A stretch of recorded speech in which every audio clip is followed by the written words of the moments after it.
नमस्कार। खबर उत्तर प्रदेश में आपका स्वागत है। मैं हूं आरिश अजहर आपके साथ। रुक करेंगे इस वक्त की हेडलाइंस पर। माघ मेले को लेकर सीएम योगी ने की हाई लेवल मीटिंग। स्नान पर्वों पर कोई वीआईपी प्रोटोकॉल नहीं होगा। एसआईआर को लेकर अखिलेश यादव का बीजेपी पर हमला। अखिलेश यादव बोले बीजेपी हर सीट पर 61,000 वोट गवाई।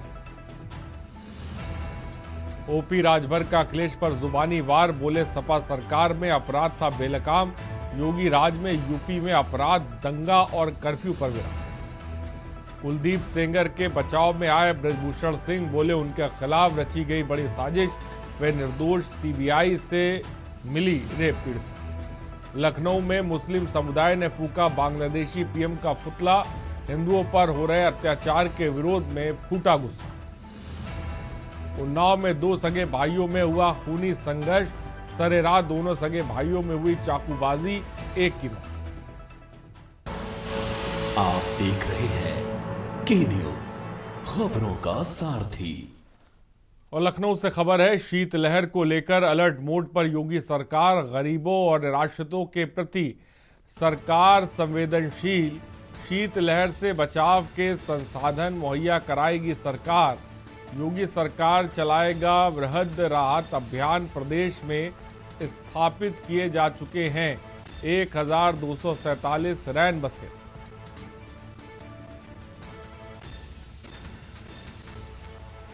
खबर इस वक्त आपको बता रहे हैं, योगी सरकार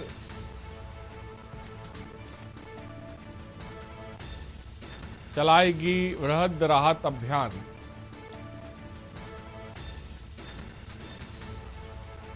खबर इस वक्त आपको बता रहे हैं,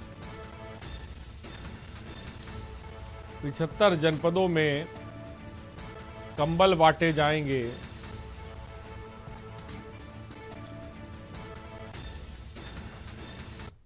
हरदोई से खबर है, हत्या के आरोप में वांछित आरोपी गिरफ्तार। पकड़े गए आरोपी के पास से आला कत्ल बरामद। मृतक को आरोपी अपने साथ काम से लेकर गया था। ईदगाह के निकट मृतक का मिला था शव।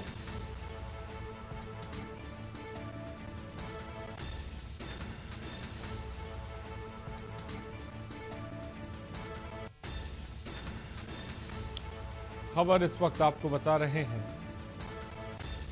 मृतक को आरोपी अपने साथ काम से लेकर गया था।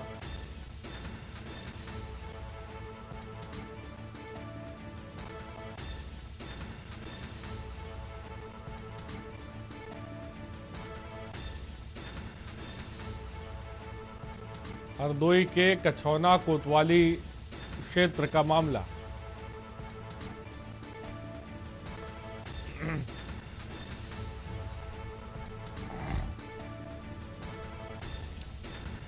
खबर इस वक्त आपको बता रहे हैं,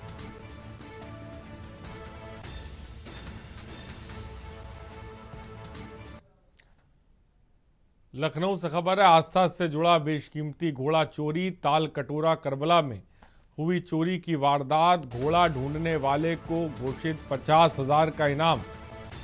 पूर्व मुतवल्ली सैयद फैजी ने किया ऐलान। सीसीटीवी में चोरी की वारदात हुई कैद। जुलझना घोड़े की सलामती के लिए हो रही दुआएं। आपको बता दें, सीसीटीवी में जुलझना चोरी की जो वारदात हुई है वो कैद हुई है। खबर इस वक्त आपको बता रहे हैं, जुलझना की सलामती के लिए दुआएं हो रही हैं। और सीसीटीवी फुटेज आप देख सकते हैं कि जो सफ़ेद घोड़ा है, जिसे शिया समुदाय में जुलझना कहा जाता है, उसको एक शख्स चोरी करके ले गया। चोर जो है वो चोरी करके ले गया। कानपुर से खबर है, पति ने पत्नी की बेरहमी से हत्या कर दी। 1 साल पहले हुई थी मृतका की शादी। कुछ माह पूर्व भी विवाहिता को जलाने की हुई थी कोशिश। सिर पर ईंट मारकर की गई विवाहिता की हत्या आरोपित पति और परिवार मौके से फरार है। गोविंद नगर थाने के एफ ब्लॉक गुजैनी इलाके का मामला इस वक्त आपको बता रहे हैं।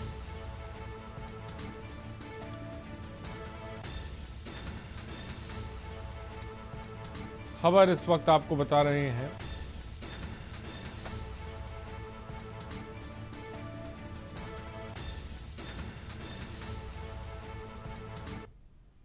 देखिए, आज दिन में लगभग 10:30 बजे जो मृतका है उसका भाई राहुल वो थाने पे आया था और उसने इस बात की सूचना दी कि उसकी बहन यहाँ कुचैनी की रोशनी, उसकी डेड बॉडी सेकंड फ्लोर पे पड़ी है।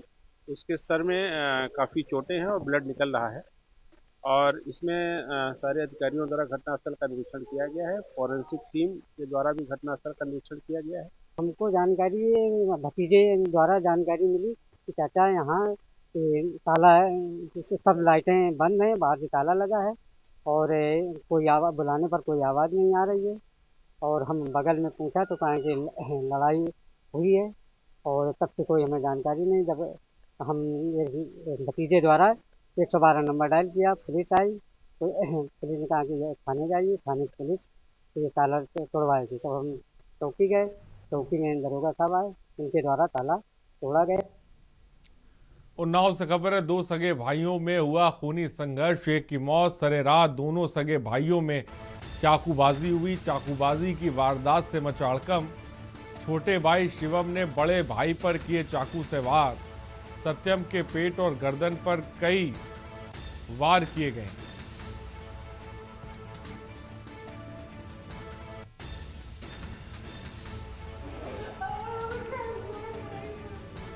तो कई वार किए गए हैं। सत्यम के पेट और गर्दन पर कई वार कर लहूलुहान किया गया।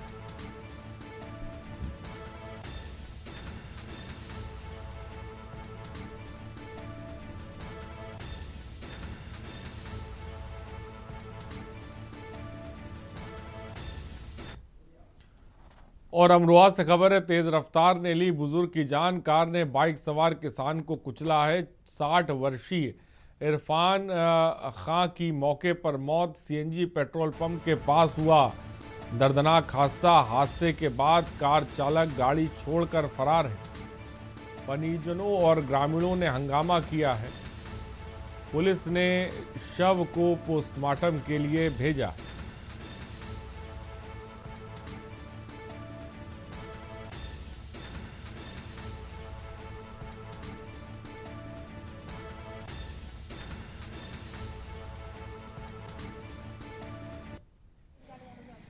हुआ ये हसनपुर को आ रहे थे पेट्रोल पंप पे तेल डलवाने के लिए, मुड़े पीछे से गाड़ी आ गई, मार दिया। पुलिस को तहरीर वगैरह? हाँ, पुलिस को तहरीर दे दी, मुकदमा करा दी, पंचनामा भरवा दिया। और उन्नाव से इस बीच खबर आपको बताने जा रहे हैं। खबर उन्नाव से, युवती से छेड़छाड़ का आरोपी गिरफ्तार किया गया है। उन्नाव से खबर है, फतेहगंज में संचालित है सेवा हॉस्पिटल।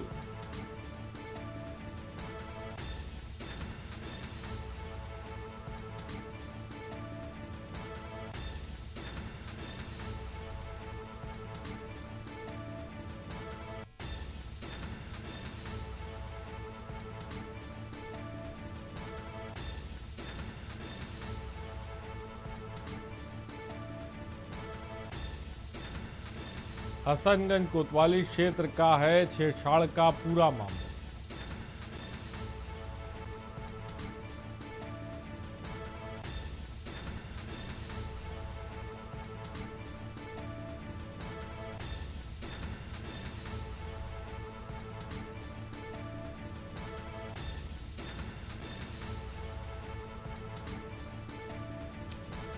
उन्नाव से खबर इस वक्त आपको बता रहे हैं।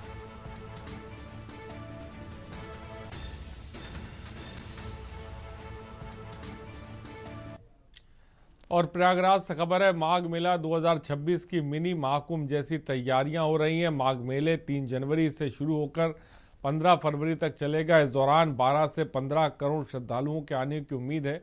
मुख्यमंत्री योगी आदित्यनाथ ने स्पष्ट निर्देश दिए कि मुख्य स्नान पर्वों पर कोई वीआईपी प्रोटोकॉल नहीं होगा, ताकि आम श्रद्धालुओं को किसी तरह की बाधा ना हो। प्रयागराज में माघ मेला 2026 के लिए तैयारियां जोरों पर हैं।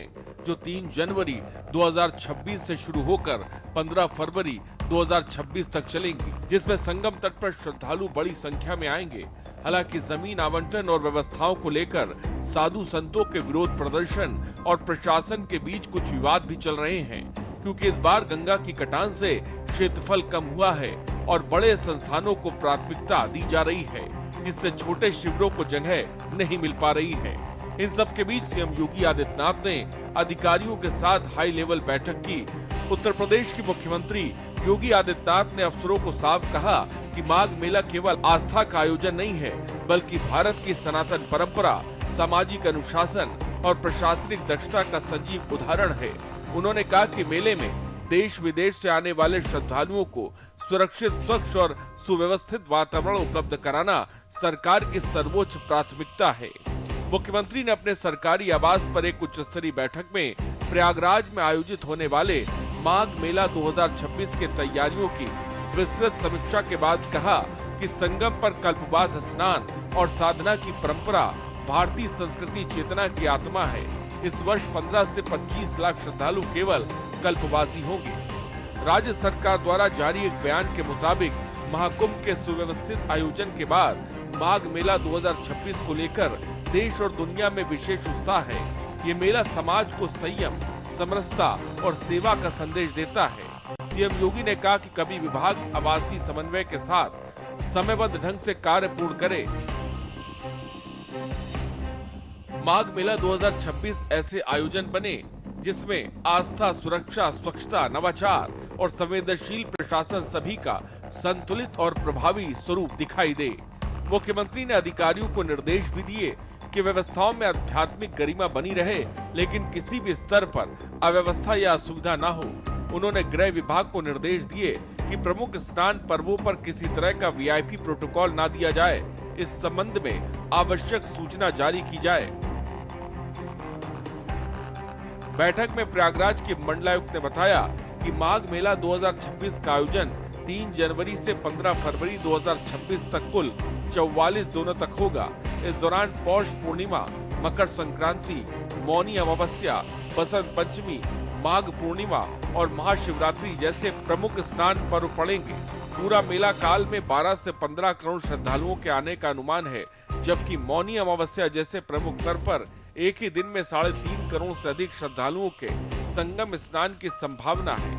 बता दें कि मेला क्षेत्र का विस्तार बढ़ाकर लगभग 800 हेक्टेयर किया गया है।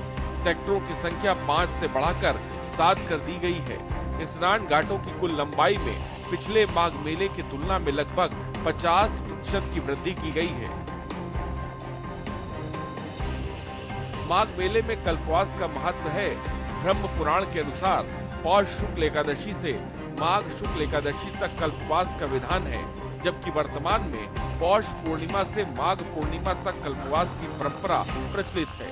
कल्पवास के लिए कई राज्यों और प्रदेश के विभिन्न जिलों में लाखों श्रद्धालु दांडी बाड़ा, आचार्य बाड़ा, तीर्थ पुरोहितों, खाक चौक और विभिन्न संस्थानों के शिविरों में पहले ही अपने स्थान आरक्षित करा चुके हैं। पद्म पुराण में महर्षि दत्तात्रेय द्वारा कल्पवास के 21 विधि विधानों का उल्लेख किया गया है। महाकुंभ से सीख लेकर इस बार सरकार माघ मेले को लेकर तैयारी में कोई कोर कसर छोड़ने को फिलहाल तैयार नहीं है। स्पेशल डेस्क के न्यूज़ इंडिया। और खबर मथुरा से, भारतीय जनता पार्टी के नवनियुक्त प्रदेश अध्यक्ष और 7 बार के सांसद पंकज चौधरी का उत्तर प्रदेश की सीमा में प्रवेश करते ही स्वागत किया गया।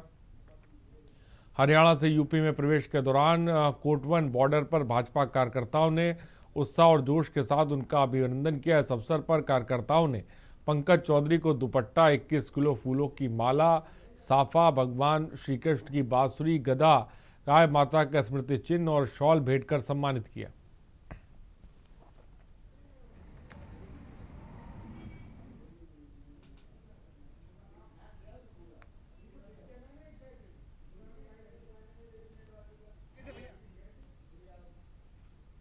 राजधानी लखनऊ के कृष्णानगर के गुरुवीर रॉयल होटल वीर बाल दिवस का आयोजन बड़े ही भव्य तरीके से किया गया, जिसमें मुख्य अतिथि के रूप में उत्तर प्रदेश के उप मुख्यमंत्री ब्रजेश पाठक पहुंचे। उनके साथ महानगर अध्यक्ष आनंद द्विवेदी, पूर्व मेयर संयुक्ता भाटिया और बड़ी संख्या में लोग मौजूद रहे। और उप मुख्यमंत्री मंत्री बृजेश पाठक ने अपने संबोधन में कहा कि आज तक हम लोगों को अपने इतिहास से दूर रखा गया। जब से हमारी सरकार बनी है उसके बाद से हमारे भारत के नेता माननीय प्रधानमंत्री मोदी ने जिन्हें अपने इतिहास के बारे में लोगों को जानकारी दी।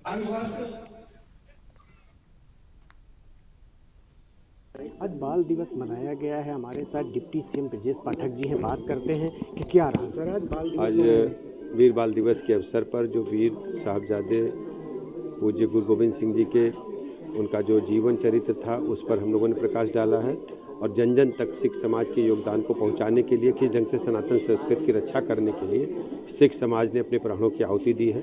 आज हम सभी सिख समाज में जन्मे अपने सभी गुरुजनों का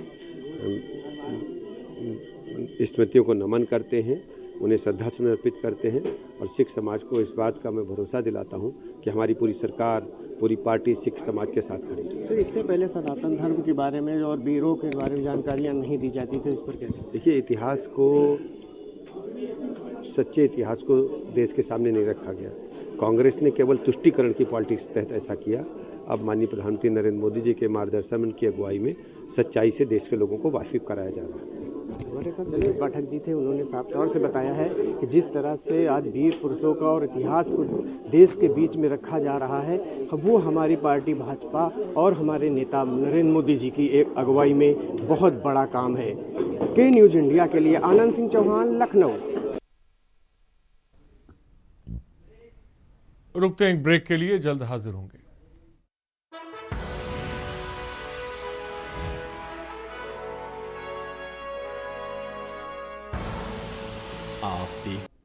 और ब्रेक के बाद आपका स्वागत है। खबर जालौन से। प्रदेश के जल शक्ति मंत्री स्वतंत्र देव सिंह जालौन पहुंचे, जहां उन्होंने समाजवादी पार्टी के राष्ट्रीय अध्यक्ष अखिलेश यादव पर तीखा हमला बोला। एसआईआर के मुद्दे को लेकर बोलते हुए उन्होंने कहा कि जिस पार्टी को लोग मां समझते हैं वे कभी गड्ढे में नहीं जा सकती। भारतीय जनता पार्टी गरीबों की सेवा के लिए आई है। जल शक्ति मंत्री ने कहा कि समाजवादी पार्टी के लोग हुलूल जुलूल बातें करते हैं। उन्होंने आरोप लगाया कि वर्ष 2017 से पहले प्रदेश में समाजवादी पार्टी के शासनकाल में सिर्फ गुंडागर्दी और लूट का माहौल था।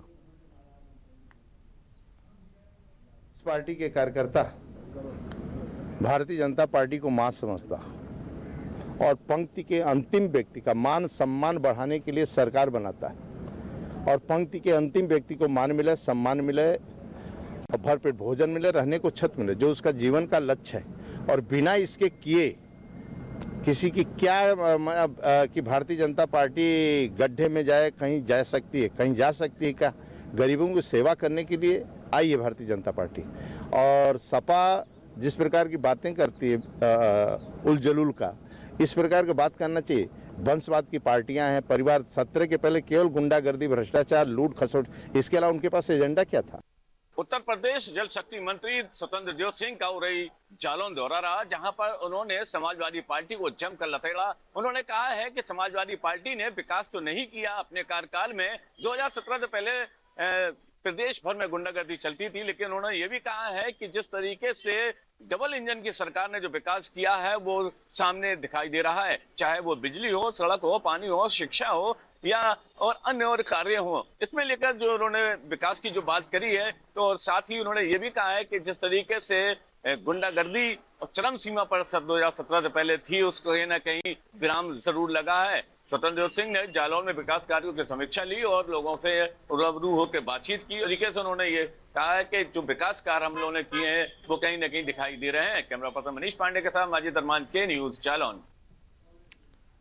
और खबर गाजीपुर से, जहां यूपी के कैबिनेट मंत्री ओम प्रकाश राजभर का बयान सामने आया। मंत्री ओपी राजभर ने आलू किसानों और आशा वर्कर्स के मुद्दे पर अखिलेश यादव के बयान पर प्रतिक्रिया देते हुए कहा कि जब सहारनपुर में कत्लेआम हो रहा था तो वो सैफई में नाच देख रहे थे। मंत्री ओपी राजभर ने दावा किया कि हमारी सरकार में किसानों को सपा सरकार से 3 गुना ज्यादा भुगतान हो रहा है। सहारनपुर में कत्लेआम हो रहा था, सैफई में नाच हो रही थी, बैठ के नाच देख रहे थे। वो भूल गए? किसानों का भुगतान उठा के देख ले, 3 गुना ज्यादा भुगतान। उनकी सरकार में जितना भुगतान है उससे 3 गुना ज्यादा भुगतान हुआ है। किसानों की गन्ना किसानों का। मंत्री जी, भाजपा राज्य में बाटी चोखा भी नहीं केवल माटी चोखा खाने को मिलता है, ऐसा अखिलेश यादव ने कहा है, आप क्या कहेंगे? अब अखिलेश यादव जी के जमाने में अपराधी छुट्टा सांड की तरह घूम रहे थे, उस पर विराम लग गया है। समाजवादी पार्टी, कांग्रेस, बसपा की सरकारों में दंगे होते थे, कर्फ्यू लगते थे। खबर उत्तर प्रदेश के देवरिया जिले में कृषि मंत्री सूर्य प्रताप शाही ने आज जिला मुख्यालय स्थित विकास भवन के गांधी सभागार में प्रेस वार्ता के दौरान उत्तर प्रदेश सरकार के कृषि मंत्री सूर्य प्रताप शाही ने कहा कि किसानों के प्रति सरकार संवेदनशील है और सभी प्रकार की मिलने वाली सुविधाएं मुहैया करा रही है।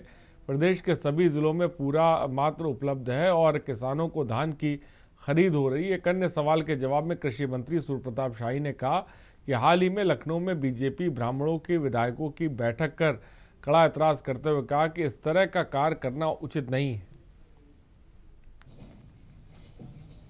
राष्ट्र के सभी लोगों को, चाहे वो किसी भी वर्ग से आते हो, किसी भी जाति से आते हो, किसी भी संप्रदाय से आते हो, सबको लेकर के चलने वाली भारतीय जनता पार्टी है और इसलिए भारतीय जनता पार्टी के आईने में सभी उसके साथ हैं। हम इस तरीके के गुटबंदी और समूह पर विश्वास नहीं रखते। और सोनभद्र रॉबर्ट्सगंज के उरमौरा स्थित राष्ट्रीय लोकदल की पार्टी कार्यालय पर शनिवार को दोपहर 1 बजे पार्टी के राष्ट्रीय अध्यक्ष एवं केंद्रीय मंत्री जयंत चौधरी का 47वां जन्मदिवस हर्षोल्लास और उत्साह के साथ मनाया गया। इस अवसर पर बड़ी संख्या में पार्टी पदाधिकारी और कार्यकर्ता मौजूद रहे। कार्यक्रम को संबोधित करते हुए जिला अध्यक्ष श्रीकांत त्रिपाठी ने कहा कि जयंत चौधरी आज किसानों और नौजवानों के सबसे लोकप्रिय और सशक्त आवाज हैं।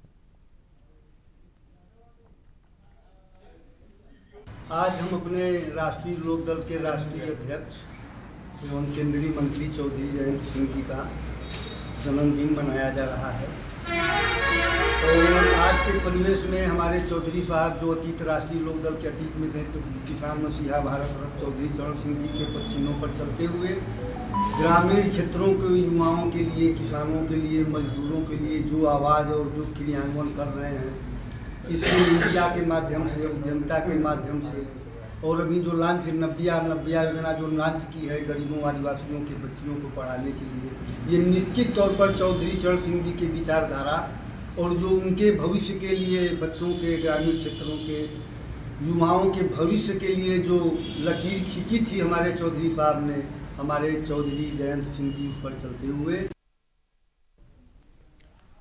खबर कानपुर से। प्रदेश के अधिवक्ताओं और सामाजिक और आर्थिक सुरक्षा को लेकर मुख्यमंत्री योगी आदित्यनाथ से उनके लखनऊ आवास पर अहम मुलाकात हुई।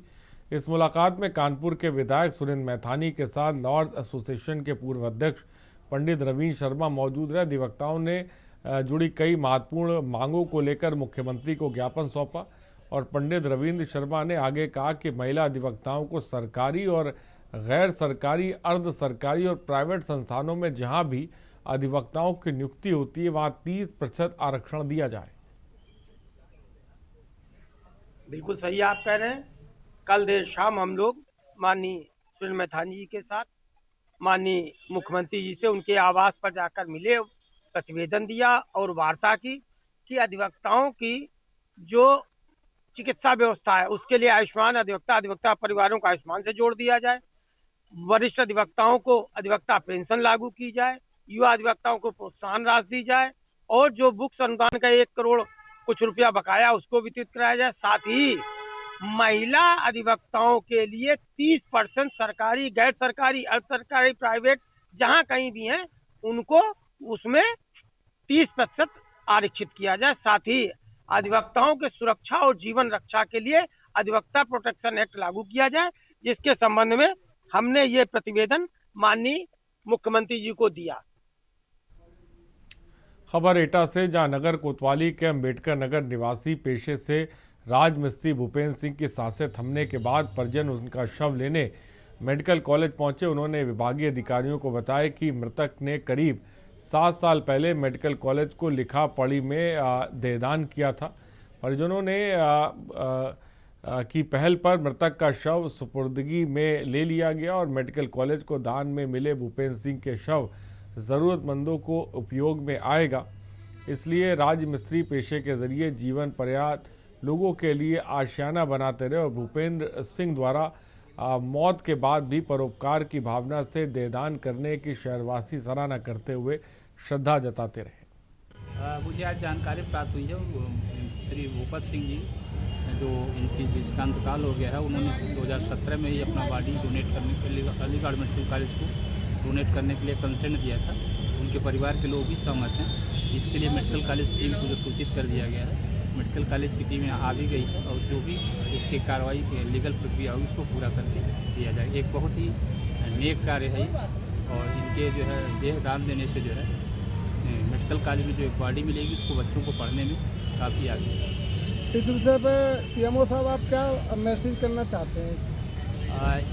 इस तरह के काम का व्यापक प्रचार प्रसार किया जाए, वॉलंटरी जो लोग ऐसा कर सकते हैं उनको प्रेरित किया जाए। जनपद एटा में एक मामला सामने निकल के आया है जहां दानी तो बहुत देखे होंगे लेकिन अपने शरीर को ही पहले से ही दान कर दें वो महादानी कहलाता है। एक मामला अम्बेडकर नगर के निवासी का है जहां पर अपना ही शरीर को उन्होंने पूरे मतलब तरीके से डोनेट किया। उसके बाद आज कल उन्होंने अंतिम सांस ली। उसके बाद उनके परिजन हैं, उनसे वार्तालाप करेंगे कि आखिर कितने वर्ष उन्होंने पहले अपने शरीर को डोनेट किया और आखिर क्यों किया। क्या नाम है आपका? जी मेरा नाम विकास। अच्छा, आपके कौन थे ये? हमारे फादर थे। अच्छा, कितने वर्ष ये मतलब पहले इन्होंने मतलब अपने शरीर को डोनेट किया था? जी इन्होंने 8 साल पहले किया था और 21/12/17 को किया था। 21/12 का ये प्रूफ है मेरे पास कार्ड है। अच्छा, तो इनका यानी पहले मतलब क्या यानी इनका सोचना क्या था मतलब शरीर को दान? कोई लोग तो मतलब किडनी दान करते हैं, कोई आँख दान करता है, तो इन्होंने पूरा शरीर दान किया था। जी इनकी इच्छा थी कि मरने के बाद आदमी तो भस्म हो जाता है लेकिन हमारी बॉडी किसी के काम आ रहे थे। हमारे साथ उनके सुपुत्र उन्होंने पूरी तरह से बताया कि 8 साल पहले उन्होंने अपने शरीर को दान किया और वो दानी बन गए। इसके अलावा यदि बात की जाए तो जनपद में एक यही मामला निकल के आया है कि पूरी तरह से अपने शरीर को दान करने के बाद और दूसरे के मतलब काम आ सके इसलिए उन्होंने डोनेट किया है। एटा से के न्यूज़ इंडिया के लिए ज्ञानेश कुमार। खबर उत्तर प्रदेश में इतना ही। बने रहिए हमारे साथ। नमस्कार।